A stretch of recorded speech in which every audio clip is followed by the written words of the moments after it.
brainiacs, attorneys, CPAs, actuaries, ensuring your retirement is as secure as Fort Knox.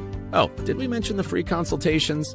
That's right. You get a personalized expert proposal with $0 down. So, if you want a retirement plan that's as reliable as your morning coffee, head over to nationalpensions.com. Because when it comes to your future, boring is the new exciting. Retirement planning never sounded so thrilling. For more details, check out National Pension Partners at nationalpensions.com. Retirement planning never sounded so thrilling.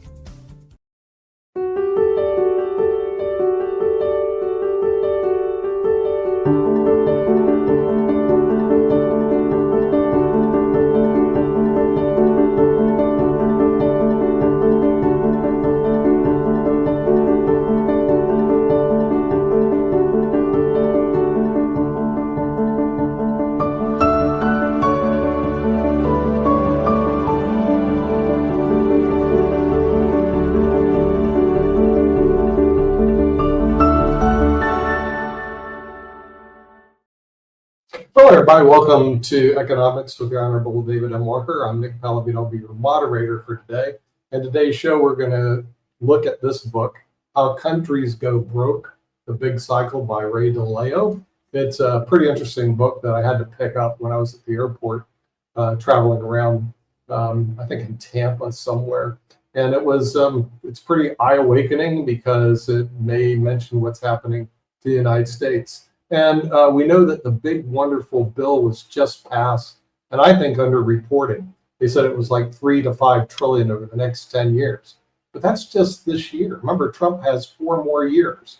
So if you do a linear progression, very simple linear progression, the debt will go up by the time he leaves office, 12 to 20 trillion, unless he turns this puppy around. And if I was a betting man, as they say in Pawn Stars, it ain't happening.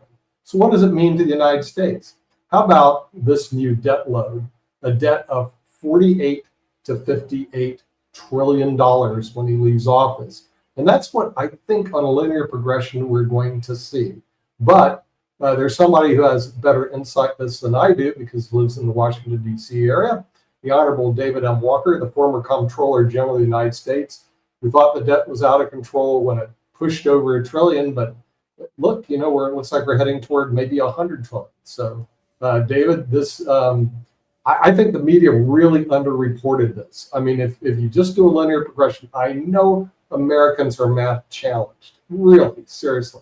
But all the media people said, well, it's 3 to 5 trillion over 10 years, 3 to 5. But wait a minute, this is just 1 year. This is his first bill. But if you multiply it times 4, aren't we looking at the debt going up 12 to 20 trillion when he leaves office, assuming all he does is the same thing over again, and 48 trillion to 58 trillion will be our new national debt when the new president takes over.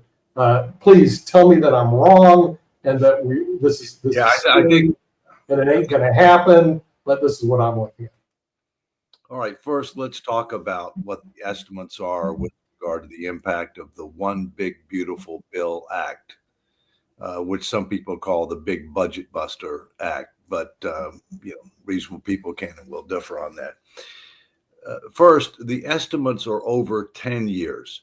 He's obviously only going to be in office 4 years. He's not eligible to run again because the Constitution makes it clear you can only have 2 terms as president, even though they may not be consecutive terms. And so therefore, he's got another 3.5 years in office. The numbers that I'm going to give are the incremental differences. In other words, the incremental difference between what things were before the bill was passed and what the impact of the bill was over a 10-year period of time, which extends far beyond his term. Now, keep in mind, we were running about $2 trillion deficits and accumulating debt at about that rate before this bill passed. And so you need to think about, okay, so is this making it better or worse? And if so, by how much? And what are the provisions likely to do with regard to things like economic growth? So let's start off with that. First, it extended the 2017 tax cuts which were set to expire at the end of this calendar year. So they were set to expire at the end of 2025. The cost of extending those tax cuts was $4.6 trillion over 10 years. So about 460 billion a year, accumulated 4.6 trillion over 10 years. Those, frankly, should not stimulate the economy because that's current law. In other words, right now, those tax cuts are already in effect. And so what you're doing is you're extending those tax cuts. That's not an additional stimulus. I think the better way to present that to say is if you don't extend those tax cuts, you're going to have a tax increase, which could have a negative effect on economic growth. But this is not an economic stimulus because those tax provisions already exist in the Internal Revenue Code right now. It just prevents an increase in taxes, which could have been a drag on economic growth. Secondly, there were 3 major new tax cuts that were included that were not part of current law. No tax on overtime, no tax on tips, and certain additional deductions associated with the taxation of Social Security benefits. Those were estimated to cost $350 to $530 billion over 10 years. So about 35 to 53 billion a year over the next 10 years. Those arguably could have some stimulus effect because it's additional money in people's pockets that they could end up using for consumption or other purposes. But, you know, that's not a lot of money compared to the fact that, you know, total spending right now is about $7 trillion. That's 35 to 53 billion. Not that significant. Okay. Spending cuts. There are estimated $1.6 to $1.7 trillion in spending cuts over the next 10 years. Well, that's 160 to 170 billion a year. But when you're running deficits of $2 trillion a year, you know, it's noteworthy, but it's not significant. And then what's the bottom line, which is what I like to focus on. All right. So you take what's the difference between the revenues and the expenses, and therefore what's the likely bottom line impact. The estimates there range from additional deficits and debt as compared to what it was $2 trillion a year of 3 to 5 trillion, depending upon whether or not the tax preferences are made permanent or not. If they're not made permanent, it's 3 trillion. If they are, 5 trillion. That's 300 billion to 500 billion a year. So that means that rather than running $2 trillion deficits, you run 2.3 or potentially, if the tax cuts are made permanent, $2.5 trillion a year. You know, in addition to that, if you look at Social Security, you'll find that because of the bill, Social Security Trust Fund is expected to become exhausted several months earlier into 2032 rather than 2033. And the shortfall that's estimated to occur in Social Security is 24% rather than 21% before this bill was passed. Now, in the interest in full and fair disclosure, these estimates are primarily based on the Congressional Budget Office, which has become somewhat controversial. The administration believes, and some in Congress believe, that the Congressional Budget Office was too conservative with regard to economic growth. They were estimating 1.8% economic growth. The administration feels strongly that economic growth is going to be a lot greater as a result of the passage of this bill. Well, you know, as I said, actually only 350 to 530 billion is actually new stimulus. In addition to that, you're increasing the deficit by $3 to $5 trillion over 10 years. That can have a drag on business confidence and consumer confidence over time. And so as a result, the jury is very much out as to how much of an impact this is going to have on economic growth. Now, I think that there are other steps that the administration is taking that clearly could have a positive impact on economic growth, such as, deregulatory actions that they're taking, such as increasing energy independence and therefore reducing pressure on energy prices, if you will. So those are a couple of things that could help additional economic growth. But depending upon what we do with regard to our demographic challenges and our immigration policy, those could have an effect on growth as well, either positive or negative, depending upon what we do in those regards. So bottom line, the bill helped the president to be able to deliver on a vast majority of his campaign promises. Enhance border security, beef up, the Defense Department, deliver on most, but not all, of the promises that he made with regard to taxes and tax relief. At the same point in time, while there may be some short-term gain, it increases the risk of long-term pain. It makes our structural deficit challenge worse. And so the real challenge is, what are we going to do in order to be able to diffuse our ticking debt bomb? Because this makes it worse, not better. And in that regard, within the next few days, I'm going to have a new op-ed published that uses the theme "Wimpy is back."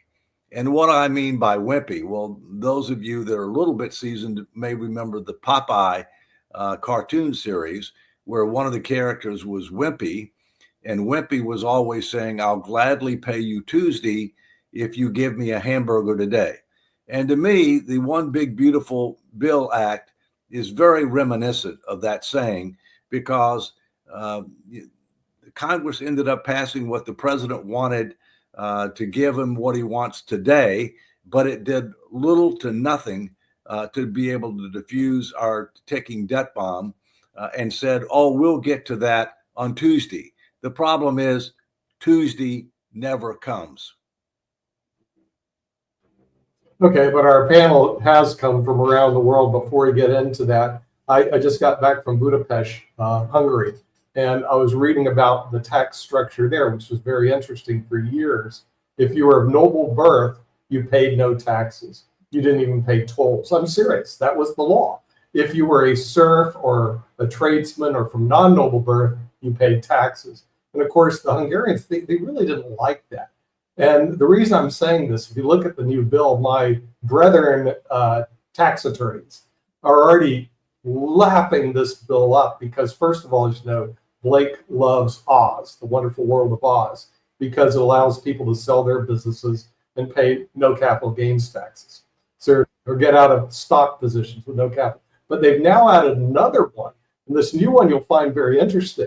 If you build a building like that building behind you, but you're going to use it for manufacturing products, you get to write off the entire building. Usually you have to depreciate it over years. Right. You know, David, you're a CPA, you have to depreciate it over 15 or 30 years. How would you like to write off the whole thing? So the tax attorneys are just having a field day on how they can make rich people richer under this new bill. But with that, we're going to bring in our panel. I just find it hilarious. I mean, if you're wealthy in America, this is good news because you're going to get more wealthier. If you're poor in America, this is bad news because your Medicaid's gone, your Snaps, Crackle Pop's gone, and basically your life is going to suck. So my suggestion, get rich in America quickly, or else it's going to be really hard for you.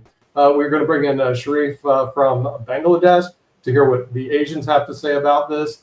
Our Canadian friends who are still talking to us, Lee Sasha Starez, and then we'll go to the left coast with Rick Rosner, our resident genius, who I don't know if he's all right. Here's a growing job area, which is catering to the people who have the money, the rich people. So rich people will always, even when everybody else has to rely on robots in 50 years, rich people will want personal staff.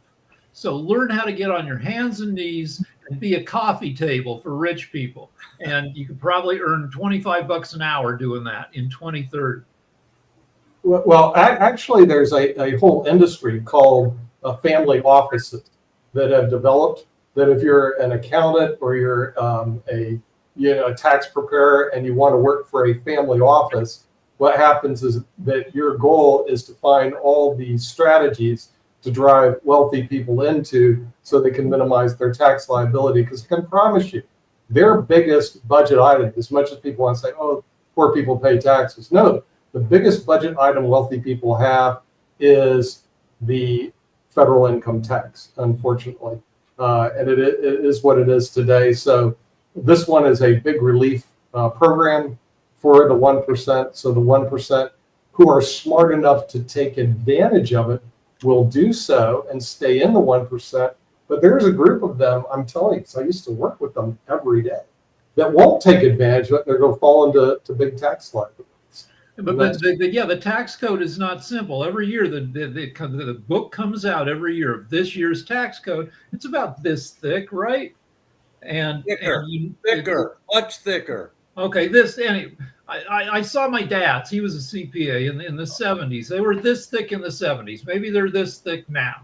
But if you can afford it, it's nice to have a person you can call, because you can't call the IRS because the IRS has been starved of money by the government. They don't pick up their phone, or if they do, you're going to wait for 2.5 hours. So yeah, maybe that's a growth industry, becoming a CPA. Yeah, might be true. Yeah, what do they have to say in Asia, Sharif? Because the thing is, what we do does affect everybody around the world, and I know that also the trade policies have affected people in Asia. So what are the thoughts in Asia?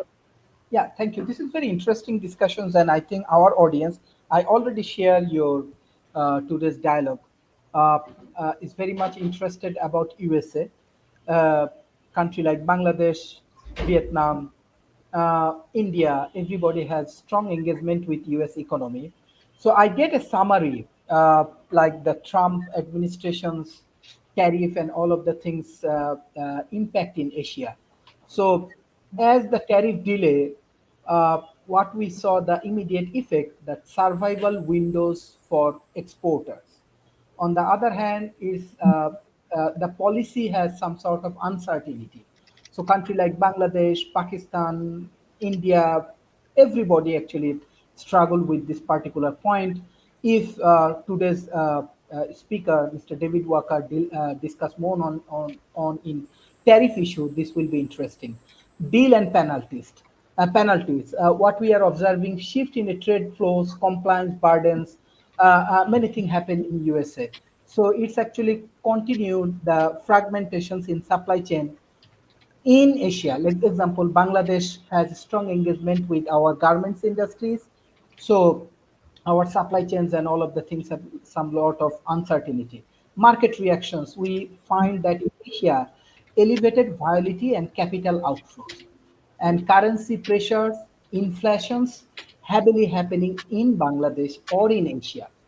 Policy is the most important factor. So government is very much curious, and they are doing their task force in that particular times. Expert like David Walker, Nick Palveda, they can consult with different government to develop their policy and all of the things. And what will be the long-term regional integration? This is important. Beside that, one thing I just want to add: people have huge interest about Trump try to develop new political party. Bangladesh also go for new political parties with our NCP or the new generations of the youth people. We are very, very interested, and our local media in India, in Bangladesh, or even in Malaysia, I saw that they are heavily promoting this Trump American Party. What's your thoughts, Honorable David? Let me address two issues that you raised, Sharif, and then later in our session, I'd like to bring up the BRICS as well, which are meeting this week. With regard to the tariffs issue, the president just announced within the last 24 hours that letters are going out starting today to various countries that they have not reached an agreement with, that they're not in serious negotiations with, that effective beginning of August, that the previously announced tariffs that he said that would be applied would be effective at the beginning of August if there's not an agreement reached between now and then. Now, he said this before. Okay, that's created a lot of uncertainty because the tariffs that he announced originally on his quote unquote Liberation Day were based upon the trade deficit between our respective countries, not based on some other measurement. And so I think it's important that we resolve these issues sooner rather than later, and hopefully in an intelligent and expeditious manner. Secondly, with regard to the America Party, that's actually not the president, that's Elon Musk. Elon Musk and the president have had somewhat of a falling out, in particular with regard to the growth in the size of government, the out of control spending, the increasing debt burdens. Elon Musk believes that the bill that passed, the One Big Beautiful Bill Act, was not responsible, and it makes the situation worse. He also was upset because the administration has not moved expeditiously enough, in his view, to be able to enact to get Congress to rescind the spending and therefore cut the spending that Doge discovered during its efforts. I might also note that that Musk has said that he wants to create this new party because he believes that both of the major political parties are broken, the Republican and the Democratic Party. He believes that there are several issues that need to be addressed that aren't being addressed. In particular, how do we put our finances in order, which obviously I'm very much involved with. And he said that he wants to focus on 2 to 3 Senate races and 8 to 10 House races for 2026 to see if he can end up getting America Party candidates elected and therefore be able, given the close margins between the Republicans and the Democrats, to potentially employ what's called a fulcrum strategy to be able to determine what's going to move, what's not going to move, and to get people to get Congress to start acting on issues that they have been polarized on so far. So that's kind of an update as of now. We'll have to see how things play out.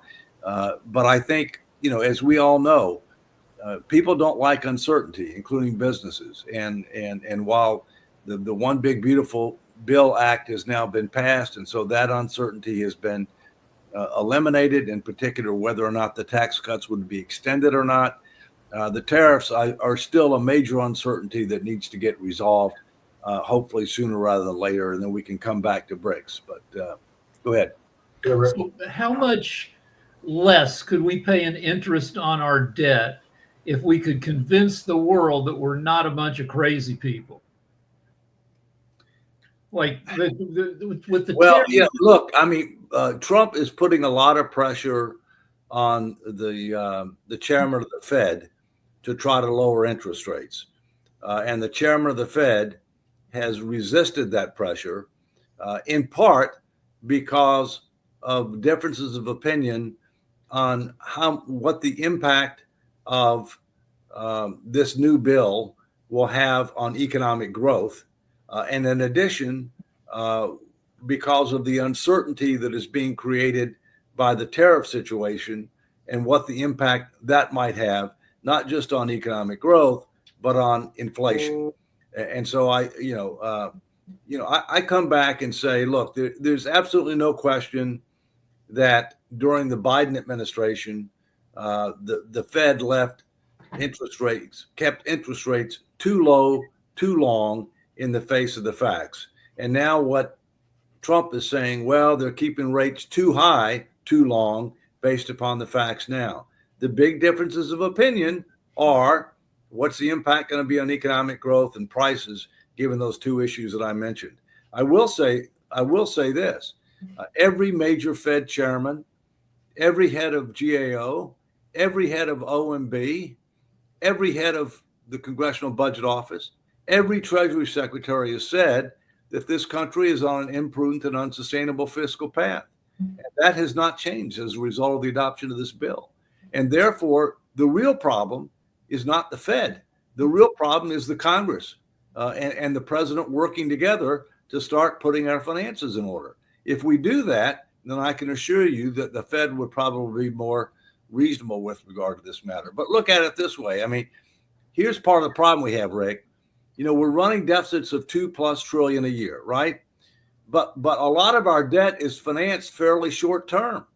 And in reality, if you look at calendar 2025, we not only have to finance that $2 trillion plus in new deficits, we have to finance $8 trillion in debt that is maturing.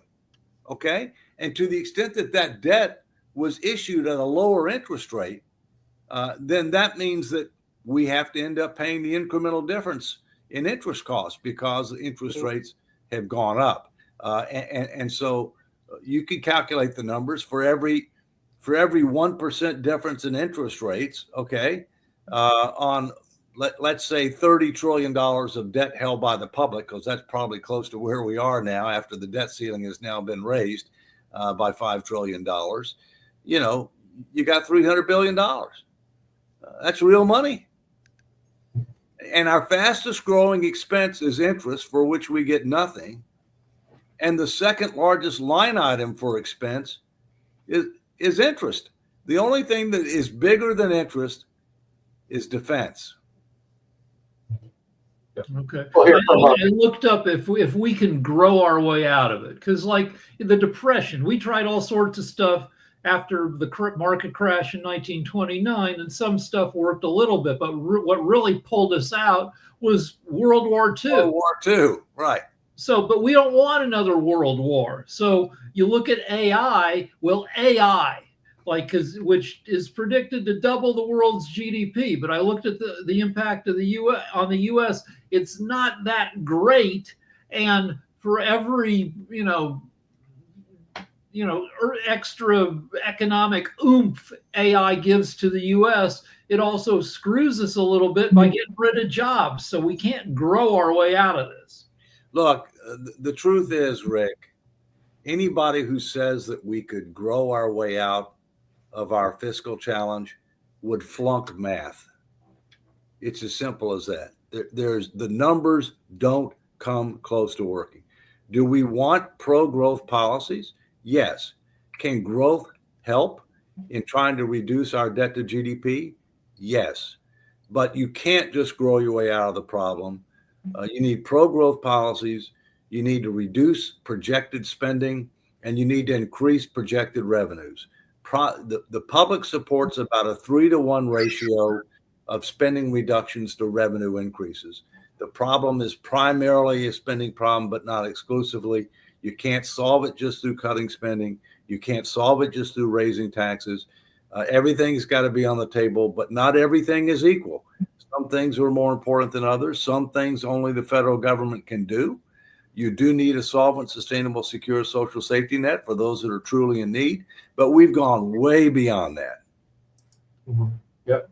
We'll hear from our friend from Canada, Sasha Starr, see what the Canadian position is on this. I was listening today on CNBC interview with Bessent, and he said that this week there will be a lot of trade deals announced, and that would revive the public confidence. The stock market could go higher as a result of it. At the same time, there is a conflicting messages from Europe, from Japan, from others who are not even close to do any deals with the U.S. And therefore, it's almost a double-edged sword, where one side says that there are deals are coming, and the other side says that fast, in a way. This is kind of becoming a very interesting exercise. The markets today are very uncertain at this point, at least. So it's very difficult to figure out what to do about it. Now, coming about something about the idea of Trump to bring manufacturing back in U.S. is, in my opinion, it's a futile idea, because a lot of manufacturing he's talking about, it's It's a industry of 19th century. It's today industry. If you want to implant jobs in the United States, there's very serious impediments in order to do that.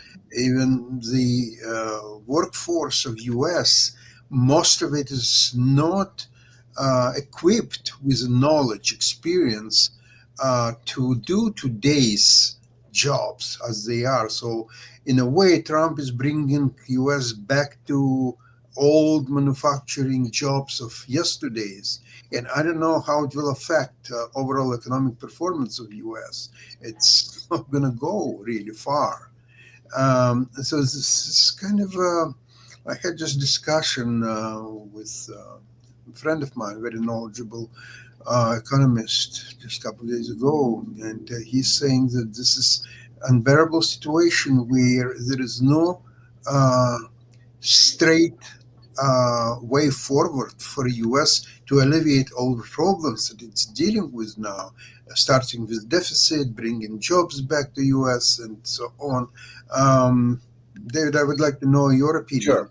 To mitigate all that. Well, first, let's talk about the job situation. We have 4.1% unemployment. Now, that's just for people that are actively looking for jobs. You know, we need to get more people looking for jobs, quite frankly, off the government dole. But that's low. 4.1% is low, okay? At the same point in time, we have 7 to 8 million open jobs. 7 to 8 million jobs that are not being filled, in part because either people aren't looking for work or they don't have the right of skills and knowledge for the work and therefore aren't qualified for the work, okay, or believe that the job is beneath them, that they're looking for something that they need is unrealistic. You know, one of the things that we need to do is we need to develop a national human capital strategy. Now, what do I mean by that, okay? Strategy is not a word that's well known in government, Sasha. I mean, it's not, okay. So, but we need to recognize that our most valuable asset are our people, right? That's our most valuable asset, and so we need to have a strategy that talks about what do our policies need to be in order to attract and retain top talent, in order to fuel the economy. All right. If you will. And so that means that we're going to have to look at issues like how can we attract people, the best and brightest to our universities and give them an opportunity to stay here after they graduate? What are we going to do with the 10 million illegal immigrants that are in our country right now? To what extent should we provide alternative work visas, alternative pathways to legal status versus citizenship? Okay. There are a number of ideas there. Manufacturing, my personal view is the United States, whether it's manufacturing or whether it's sourcing strategies, in other words, critical materials, et cetera, the United States needs to seek to be self-sufficient in two areas. And that is, number one, national defense, and number two, public health. Now, what I mean by self-sufficient, not necessarily that we're doing it domestically, not necessarily that we've got enough of the materials to do it domestically or enough of the manufacturing capacity, but between the United States and our allies, which clearly would include Canada, okay, between the United States and our allies, we can be self-sufficient. We don't have to rely upon countries that may have adverse interest to ourselves and our allies, if you will. We're not there at the present point in time. And we have no strategy. Here's that word that we don't hear enough in government. We have no strategy to get there. Okay. And last thing I'll say, which I've said many times, the United States has been a republic since 1789. We're about ready to celebrate our 250th, Declaration of Independence next year. Okay. But the country didn't really develop a constitution and become a republic till 1789. That was a while ago. We still don't have a strategic plan. What are we trying to accomplish? How do we measure success? How do we link resources to results? How do we learn from history? How do we compare ourselves? talk about Ray Dalio, Nick, and we can get to that book in a few minutes. But one of the things that Ray Dalio does that I did in my latest book is, which was published several years ago, is learn from history, learn from others. What caused other great powers to decline? How do we compare to other countries? And when you do that, you find we're making some of the same mistakes that were made before that resulted in the decline of other superpowers. In addition to that, you'll find out that we're below average on a lot of things that most of our people have no idea. We're below average on education outcomes, on healthcare outcomes, on a variety of other things that are just absolutely unacceptable. But if you don't have a plan, and if you don't have outcome-based metrics, that's what you get. David, just one question regarding your numbers, where unemployment is only 4.1%. Then how you implement this transfers of jobs, according to Trump, to have all manufacturing or most of it done in the United States? Where are you going to find the manpower qualified enough to fill those new jobs, which would result in implementation of Trump's idea? Well, one of the things that has to be part of the human capital strategy is to recognize what type of skills and knowledge you need to try to achieve your objectives.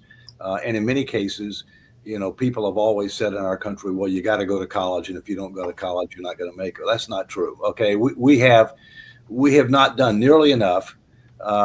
With regard to the trades, okay. If you take I had my two grandfathers. One worked in the steel mills, and he started out as a laborer and he became a supervisor later on. The other one worked in the mines. Okay, he started out as a miner and then became a supervisor over time, if you will. We need to do a lot more to figure out what do we need versus what do we have, what's the delta, and how can we end up addressing that. I will also say this,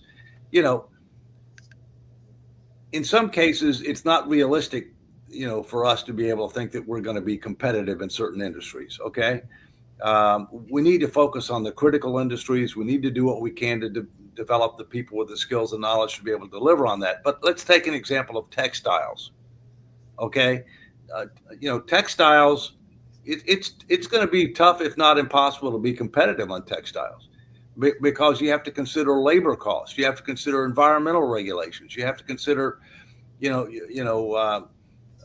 labor standards, okay, safety standards, and things of that nature. And there are going to be certain areas that are not critical to our national security, that are not critical to public health, that we shouldn't seek to be self-sufficient on, and we're not going to be able to be competitive, okay, because our consumers want adequate quality and reliability at the lowest price they can get. That's what they want. Okay. In some cases, you got to pay somewhat higher price, and that's okay. It get better reliability or because of national security, public health, or other reasons. That's okay. But even in the area of public health, we pay a way disproportionate share of the global R&D for prescription drugs. That shouldn't be the case. We shouldn't be bearing an undue burden with regard to the R&D cost of prescription drugs. Rick? So I'm wondering about the wiping butts industry. The youngest boomer. Is that manufacturing? I didn't think that would. Go ahead. No, it's Japan has been dealing with this for more than a decade. The youngest boomer in the U.S. is 61 years old. And people need care. It's wildly expensive to keep people alive in their 80s. You need somebody there 24/7 to keep old people from falling over. Falling over kills, I don't know what percent of old people. And so we need employment. And we need, in Japan, they have robots that help with care because they don't have enough young people to help care for all the old people. Yeah. We're facing the same deal. And is there any way to make economic savings that, we promise people Social Security? Could we trade Social Security we'll give up some of your Social Security and you get 24-hour care, which provides employment? So is there anything in that, or is just the government would mess it up if you let them do that? Well, I think that's an example of something where you need to think outside the box and think about how you re-engineer things in order to recognize the reality. I mean, I will tell you that I think we are going to have a lot more robots to do a lot of things. We do have a serious elder care challenge. You're right that, we have a disproportion of seniors who fall, break their hip, and, seriously adversely impacts their mobility and potentially their life expectancy in some circumstances. Again, this is just one little piece of a more comprehensive human capital strategy. All right. I mean, the other thing we need to do is we need to recognize that most seniors want to stay in their home, and that we need to make sure that our public programs, such as Medicare and Medicaid, as an example, will facilitate that. In a cost-effective manner, because believe me, going into a nursing home or going to a hospital or whatever is not a cheap thing. No, and neither is 24-hour care. And you need somebody sitting by the bed at 3 a.m. in case the old person gets up to try to go pee, because that's when they fall down. And just really quickly along those lines. David, I just have a little observation. While you were celebrating the El Cuatro de Julio, the 4th of July, I was on the phone with a group of people from Brazil, a very large group, who want to move their retirement plans out of Brazil into the United States of America, because they believe Brazil is not a safe place for their funds. And oddly enough, they believe the United States is a safe place for their funds. And then on Sasha's show, he has a friendly Canadian who's on every week, who believes that the S&P 500 from the US is the best place to put your money. So what are your thoughts about that the international community still believes the United States is the place, the safe place, and the tower on the hill for people to put their finances? Well, because we operate by rule of law, okay, and because we do also have by far the largest percentage of capital is in our markets here in the United States. Furthermore, we have the Employee Retirement Income Security Act, which, as you know, I used to be Assistant Secretary of Labor over that. That provides protections, with regard to assets that are dedicated for retirement income, at least as it relates to pensions or defined benefit or defined contribution plans, not as much for the retiree health care and other types of employee benefit plans. But so everything in the world is relative, Nick, right? The issues that we're talking about with regard to the fiscal challenges of the United States have to do with what's the dollar going to be worth? What kind of interest rate are we going to have to pay in order to finance? Are we going to be able to finance? Okay. What are the potential implications with regard to, our percentage of global reserve currencies? What are the potential implications with regard to inflation? What are the potential implications with regard to economic contraction? What are the potential implications with regard to unemployment? Just to name a few, right? And so it really, it really relates. We're talking about two different dimensions, I think. As far as what the issues are that people need to be concerned with, that we talk about on the show. Okay. Can we discuss? We need to just. Oh wait, John has a question from Canada. That's great. Yeah, a question for Dave, if I can. So, how much do you look at income inequality in America, and I guess challenges going forward? I think it's a real issue, John. We've had growing income inequality. In many cases, some people argue that we're headed back to the Gilded Age.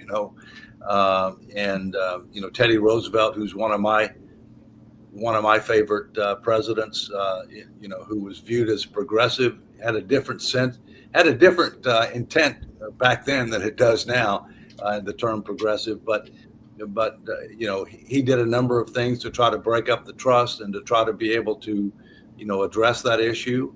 I think it's something we do need to keep our eye on. It is a challenge. A complicating factor is, while there's a greater concentration of wealth in a smaller percentage of the population, and while one can debate that they should be bearing more of the burden with regard to the cost of government, they do pay a disproportionate share of taxes, income taxes, at least, to the government. We have over 40% of our tax filers that don't pay any income tax whatsoever, zero. We have 20% of our income tax filers as individuals who actually not only don't pay any income tax, they get money back because of the earned income tax credit, child care refundable tax credit, or whatever. So I'm a big believer that we need to engage in a much more comprehensive reassessment of our tax code to make it simpler, fairer, more competitive, to get the wealthy to pay more, and to get more people to pay something, among other things. Here's something I was surprised to find out about the Gilded Age, which was basically the 1880s or so. Yeah. It wasn't called the Gilded Age because things were made of gold and everything was awesome. It was gilded meant gold plated. It was called the Gilded Age because there was a thin coating of gold over a bunch of crap. So yeah, you have the thin coating of rich people over, the underclass of everybody else suffering. Well, but it's also, if you look back in history, which we talked about earlier, the Romans started doing that too. Right. Yeah. And keep in mind why Rome fell. Here's a few reasons: fiscal irresponsibility, political incivility, moral decline, overextended military, and inability to control its borders. Do those sound familiar? Yeah. So have any countries managed to pull back from this situation? Hopefully we will. What are some examples of countries who are like Greece seemed to be in a ton of trouble 8-10 years ago? You bail them out. Yeah, we bailed them out. We don't have anybody to bail us out. That's the difference. Okay. Yeah, we're too big to fail. Mark Lee. Yeah, I got a quick question for you, and you'll love this one, David, because as you know, I'm involved with a lot of festivals, so that's what I was doing on the 4th of July weekend, and so I did that on the 4th and the 5th, and we were actually teasing one of the vendors, not physically or not like in their face, but we were just teasing among ourselves, some of the organizers and everything like that, because they were in a business that is a necessary business, but it was at a festival that was celebrating the environment, celebrating good music, celebrating art, and everything like that. But one of the vendors, it claims to be North Carolina's first modern, eco-friendly funeral home. So yes, there was a funeral home out there that deals with cremation and aquation and all along those lines. So are we prepared, and are we financially dealing with the economy of the fact that unfortunately none of us are going to be here forever, and all along those lines? So like I said, we were giving them a hard time because they were out there among kids and folks who were out there in their swimming suits and everything else, because it is the celebration of a state park and there is a state river out there as well and everything. But are we dealing enough with the end of life kind of things that we all will face at one point or another? No. And one of the issues that has to be dealt with as part of taking a look at our healthcare system is the end of life issue. And as you may know, Mark, I've done a lot of things during my lifetime. One of the things that I was tapped by the Institute of Medicine to co-chair the End of Life Committee. So I co-chaired the End of Life Committee with the then, and I think he still is, dean of the medical school at Stanford University out in California. And we issued a very comprehensive report that you can find on the Institute of Medicine's website, I'm sure, about some of the issues that we need to be focusing on there, because a very disproportionate share of total healthcare costs come in connection with end-of-life issues.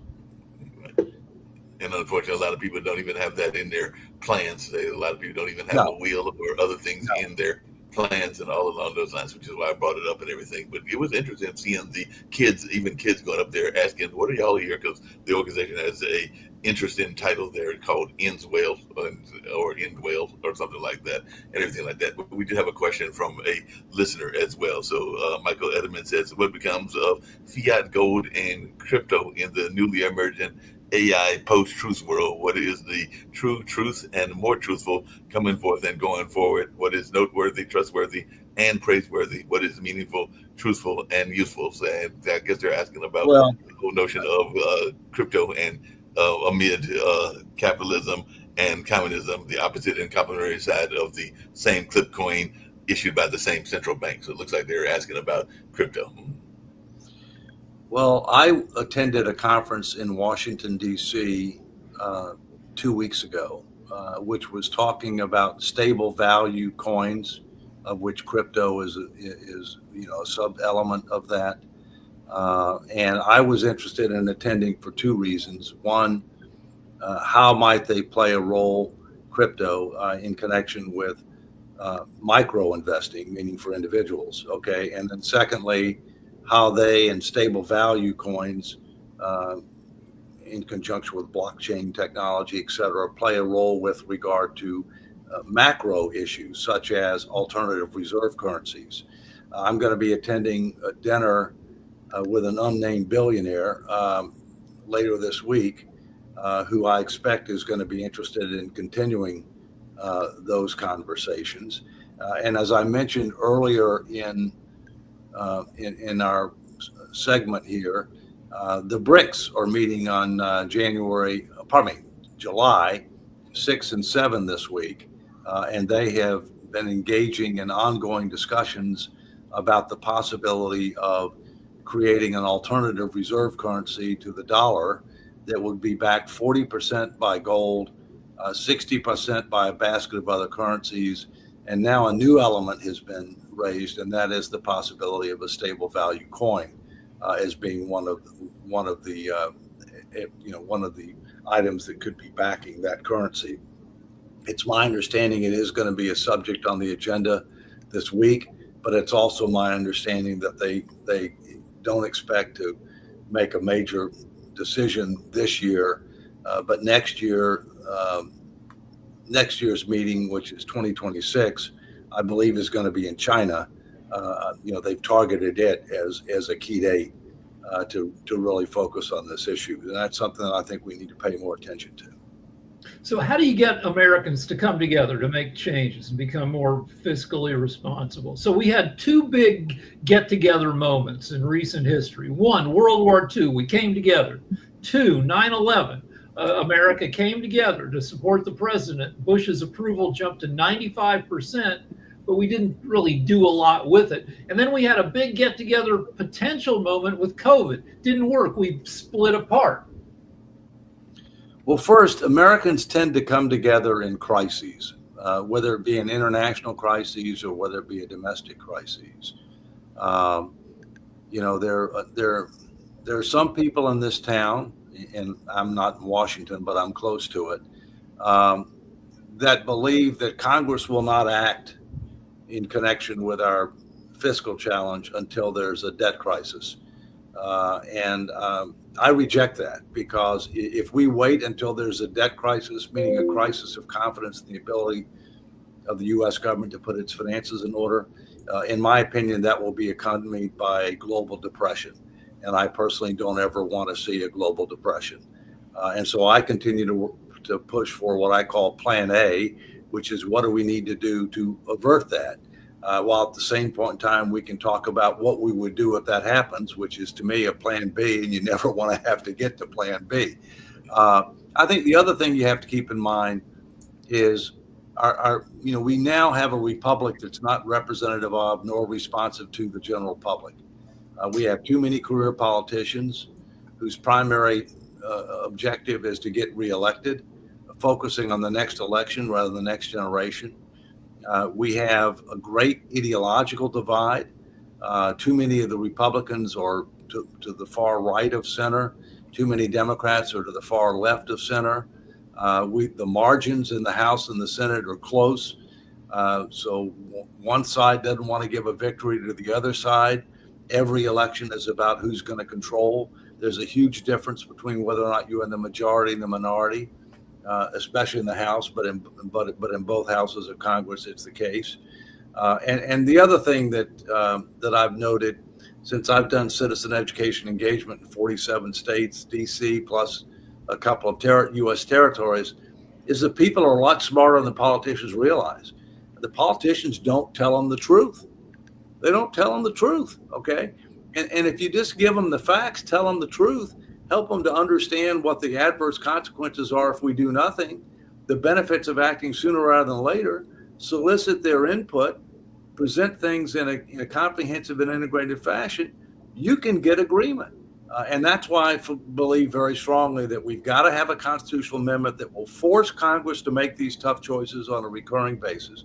We've got to have a statutory fiscal commission that will engage the American people with the facts, the truth, the tough choices, and set the table for an up or down vote in Congress. And we've got to have a different approach to right sizing and reforming the federal government than DOGE did. And so I continue to work on those efforts and others because I refuse. How do you inform the people? Because the major news channels, the 24-hour news channels, they're ignorant. They work off a division. They do not work off of pulling people together. Well, I recently sent, and I haven't gotten any response and probably never will get a response. I recently sent a registered mail letter to the chairman and CEO of CNN because the CNN that I remember when I lived in Atlanta, when it was owned by Ted Turner, was the gold standard, okay, of being able to actually do news and to be able to have informed discussion and debate. They're not that today.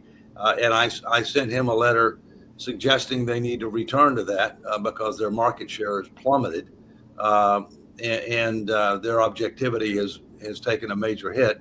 Haven't heard back, but you have to go directly to the people. That and it takes an official government effort. That's why I say it's got to be a statutory commission. It's got to be funded to do this kind of education engagement, in person, online, in the media, etc. I have great confidence in the first three words in the Constitution: we the people. And we're about out of time, so I do want to thank the Honorable David M. Walker, the former Comptroller General of the United States, and also our special guests from around the world, from Asia to Canada.